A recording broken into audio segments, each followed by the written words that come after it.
You won't believe the roller coaster journey behind the man who kept America laughing through tears.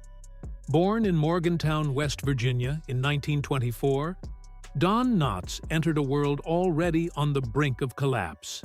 His mother, 40 and worn thin by hardship, welcomed him into a family that had just lost its farm. No cradle comforts awaited the newborn, just a cot in a cold kitchen, hand-me-down clothes that swallowed his frail frame, and a chorus of taunts from neighborhood kids. At home, things were far worse. His father, William, nearly blind and drunk on sorrow, lurched through the house with a knife in hand, a constant, terrifying reminder that safety was an illusion.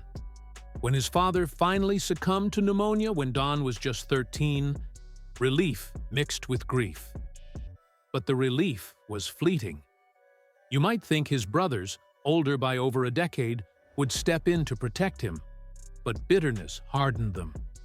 With alcohol fueling reckless tempers, they viewed Don as dead weight, and only one brother, nicknamed Shadow, ever brought genuine laughter into the little kitchen. But when Shadow breathed his last from an asthma attack, Don's world went dark once more. He was alone in that noisy, cramped house, alone but for the voices in his head. That's when he found his lifeline: imagination. At 15, Don fashioned Danny, a ventriloquist dummy, and stepped onto makeshift stages in churches and schools. Suddenly, those same hands that shook with fear held power. They commanded applause. For once, they weren't mocking him. They were cheering him. But pause. Did you catch that twist? He wasn't playing a dummy. He was playing himself, an anxious kid craving approval. A failed stint in New York drove him back to college, where the GI Bill paid for theater classes at West Virginia University. And then came the draft. In 1943, skinny and jittery, he wasn't cut out for combat. Instead, the Army conscripted him into the Special Services Battalion to entertain troops across the Pacific. As Danny the Hooch Matador, he toured islands, but soon the laughter belonged to the puppet, not the puppeteer. Imagine the liberation when, one starless night on a returning ship, he hurled Danny into the abyss. You'll want to remember this. That single act was his declaration of independence. No longer would a piece of wood steal his spotlight. By January 1946, Don was back at WVU, studying theater with renewed purpose. He shed the puppet's skin and embraced his own awkward charm. Enter Catherine Metz, calm, thoughtful, and engaged to another man. Yet Don, fueled by the same determination that conquered his anxieties, won her heart. By 1948, they were married, proof that he could chase more than applause. But New York City still loomed, indifferent to a 24-year-old theater graduate with a $100 loan and a shaky resume. Audition after audition, he was ignored, or worse, ridiculed, for being too skinny, too nervous, too small town. Yet every no fueled the next yes. Hook number 5. Before long, that same voice that trembled in small town halls would resonate on living room screens across America. In 1953, he landed Wilbur Peterson on the soap opera Search for Tomorrow. To embody a neurotic character who couldn't speak above a whisper, Don dredged up his own childhood horrors: poverty, fear, and a father's cruel unpredictability. Day after day, through nearly 500 episodes, he delivered performances that cracked open the hearts of viewers and grabbed casting directors' attention. By 1954, Broadway beckoned, and it was on those hallowed boards that he crossed paths with Andy Griffith. You might think fate is random, but this was the turning point. That same year, a small TV role as Tim Tremble on Howdy Doody made millions of children giggle at his twitchy antics. Yet behind the laugh lines lay a man wrestling with relentless health anxiety. Every stomach ache felt like a death sentence. Still, he climbed. Still, he crafted a signature nervous energy into a superpower. Fast forward to his golden years. 5 Emmy wins, countless hearts uplifted, but at a harrowing cost. Macular degeneration cloaked his world in shadows, and lung cancer stole the breath that once carried his punchlines. The boy who feared knives grew into a man who wielded laughter as both sword and shield. But even swords can fracture under pressure. His final chapter reads like a bittersweet encore. Thousands remembered his joyful voice, while he battled panic attacks so fierce he could barely stand under the bright lights he once craved. Think about it. The man who invented laughter in living rooms began life shivering on a kitchen cot. His story isn't just nostalgia, it's a testament to the resilience that transforms pain into purpose. So here's a question to leave you hanging. What can your own scars reveal when you stop hiding behind masks? As Don Knotts once proved, the greatest applause comes when you dare to stand unguarded, spotlight shining on your true self. He was a man who could make millions laugh in seconds, but behind the scenes, Don Knotts was unraveling. As his fame soared, so did his inner chaos. Imagine waking up each day convinced something was fatally wrong with your body, despite clean bills of health from every doctor. That was Don's reality. His mind would race, telling him he was sick. His body followed suit, shaking hands, rolling stomach, paralyzing anxiety. It wasn't just stage fright. It was old fear, born in a violent home, now reborn under the studio lights. To cope, doctors gave him what they gave everyone in the 1950s, tranquilizers and barbiturates. And just like that, Don was hooked, not out of addiction, but necessity. He couldn't step on stage without them. He juggled multiple shows, Search for Tomorrow, Howdy Doody, pulling off performances while falling apart backstage. Directors whispered, noticed the shifts in him. But when the cameras rolled, Don always delivered. Yet off-screen, the sharp comedic genius dulled. His sparkle dimmed. Then came a lifeline. In 1956, The Steve Allen Show took a chance on a skinny guy with jittery energy and a 1,000-yard stare. He didn't just act, he transformed. That shaky character America fell in love with, it was rooted in real-life pain. Don once saw a man in West Virginia so nervous he spilled water all over himself at a banquet. That haunting image followed him into sleep, then into a dream, and finally onto the stage. When he performed it, the audience roared. A star was born, not from glamour, but from grit. Between 1956 and 1959, Don cemented his image on national TV. But a spark from years earlier was about to reignite into a flame. Back in 1955, he'd met Andy Griffith on Broadway in No Time for Sergeants. The role was small, but their chemistry was massive. The connection stayed with him even as the years passed. Then, in 1958, the play became a film. Don reprised his role and shared the screen with Andy again. Their scenes crackled with timing and warmth. That's when fate dialed in. One night in 1960, Don watched Andy appear as a sheriff on the Danny Thomas Show. Something clicked. He picked up the phone. "Don't you think Sheriff Andy Taylor ought to have a deputy?" It was bold. They hadn't talked in years, but Andy didn't hesitate. He pitched the idea to producer Sheldon Leonard, and just like that, Barney Fife was born. No auditions, no agents, just instinct. Now here's the hook. Don didn't just play Barney Fife, he became him. But make no mistake, Barney wasn't Don's typical nervous persona. This character was layered. He wasn't just scared, he was cocky, loud, full of misplaced confidence. That tension between clueless arrogance and vulnerable panic became TV gold. Originally, Don was meant to play the straight man, but after 2 episodes, Andy pulled the writers aside. "Don's the comic," he said. That decision flipped the show and made history. What followed was nothing short of a television revolution.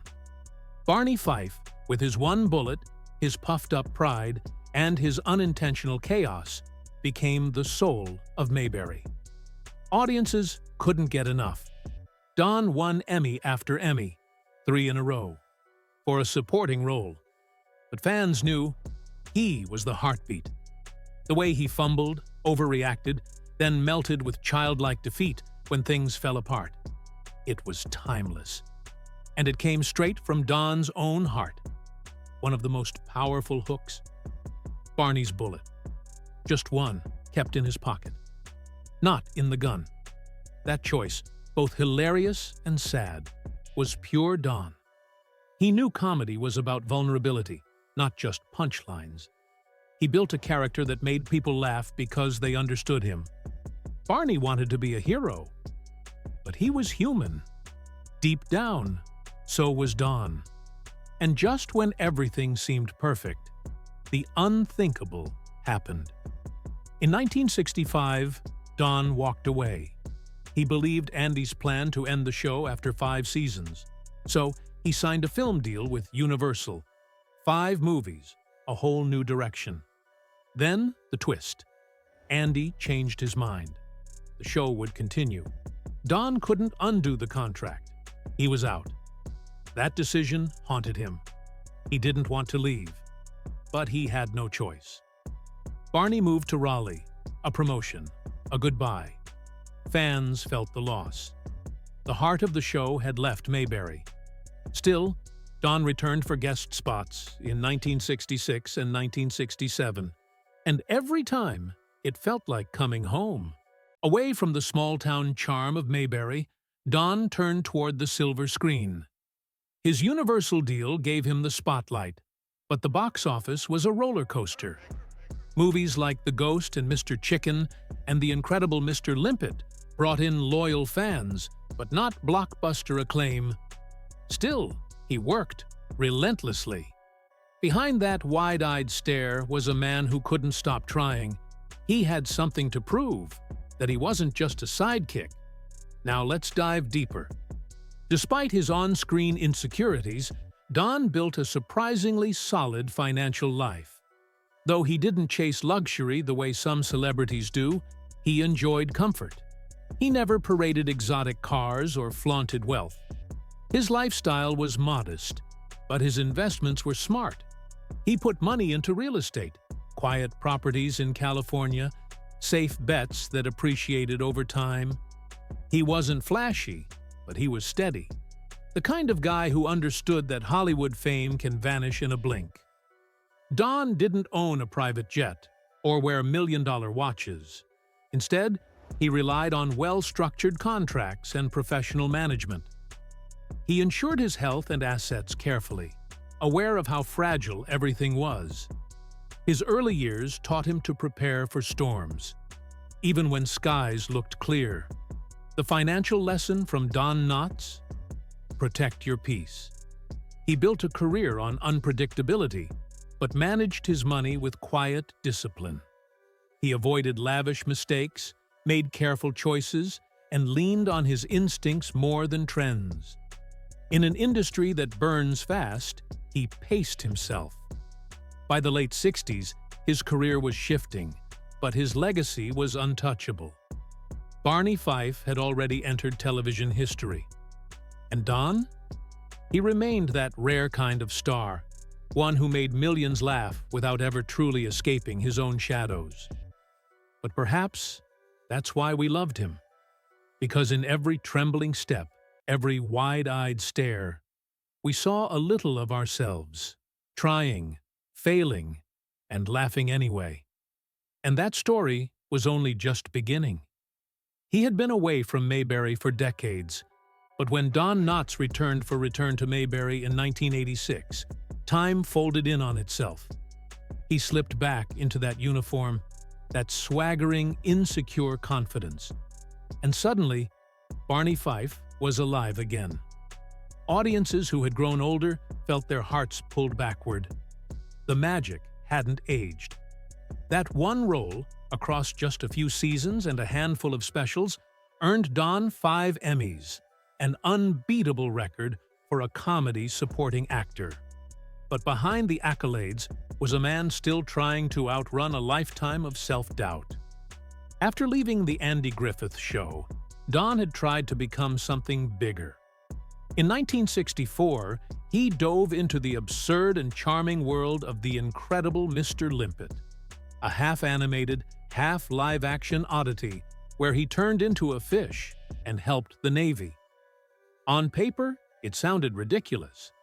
In execution, it somehow worked. The film didn't shatter records, but it proved something powerful. Don Knotts could hold a movie all on his own. That same year, thinking Andy's show was ending, he signed a bold 5-picture deal with Universal. But Andy changed course and continued the show without him. And just like that, Don was locked out. That twist of fate pushed him into uncharted territory. His first Universal film, The Ghost and Mr. Chicken, released in 1966, was a surprise smash. Made on a modest budget, it returned 5 times its cost. Audiences, especially in the South and Midwest, couldn't get enough of him. Critics in New York shrugged, but Middle America filled seats. Don was riding high, but the wave would not last. In 1967, he returned with The Reluctant Astronaut, a nervous man thrown into the space race just as the real-world Apollo 1 tragedy struck headlines. Its timing was unfortunate, and though the movie included real NASA footage, it couldn't escape the national sorrow. Then came The Shakiest Gun in the West in 1968, another moderate success.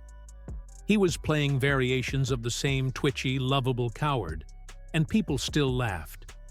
But something was shifting. Then came a curveball. In 1969, Don tried to break his mold. He took on The Love God, playing a character modeled after a certain provocative magazine mogul. The result? Audiences were baffled. The movie bombed. It was a rare misfire, and it left Don confused and exposed. "Maybe people were tired of me," he admitted in an interview. "I just didn't know what they wanted anymore." He was searching, not just for roles, but for relevance. What kept him going through the fear, the health battles, the personal heartbreak? It was the same thing that drove him from a small town in West Virginia all the way to Hollywood: his love for performing. He never stopped believing that laughter could heal, even if it couldn't fix everything. His journey wasn't just about fame or funny lines. It was about resilience, about a man who faced more darkness than the world ever saw, but chose to keep the spotlight on others, to let them laugh while he quietly carried the weight behind the scenes. In a town where stories are often forgotten, Don Knotts' legacy still echoes. Not because he was the loudest, but because he made the quiet moments unforgettable. He didn't just make America laugh, he gave us something to hold on to. A moment, a character, a feeling we didn't know we needed. And even now, long after that final curtain closed, the laughter hasn't stopped.